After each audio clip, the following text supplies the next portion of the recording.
Erin McLaughlin is there. Erin, where do things stand right now?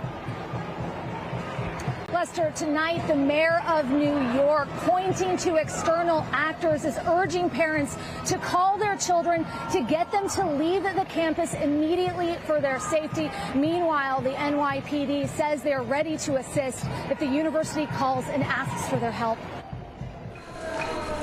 Tonight, tensions at Columbia University reaching a new high, with the school threatening expulsion after pro-Palestinian protesters stormed the historic Hamilton Hall overnight, renaming the building Hins Hall after a 6-year-old Palestinian girl killed in Gaza.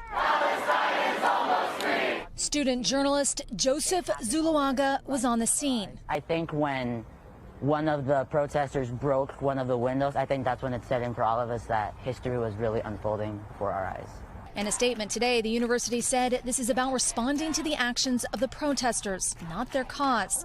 While the protesters pointed to the historic occupations of the hall and reiterated their key demand that the university divest from Israel, which Columbia says it won't do. Physics student Charles Beck says he was pushed away when he tried to stop the protesters. I certainly was a little afraid, but I also just felt like it was important that someone do something. I would not describe last night's protest as peaceful at all. Today, the student protesters fortifying their position inside the hall, hoisting supplies to the top.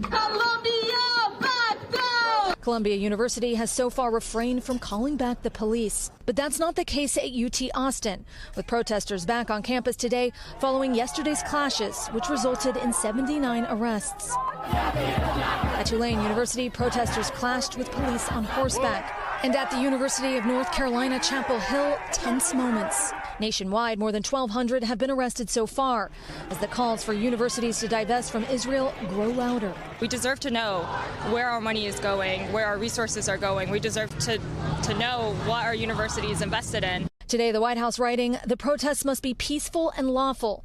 Forcibly taking over buildings is not peaceful, it is wrong. And if they don't, while House Speaker Mike Johnson called on campuses to crack down.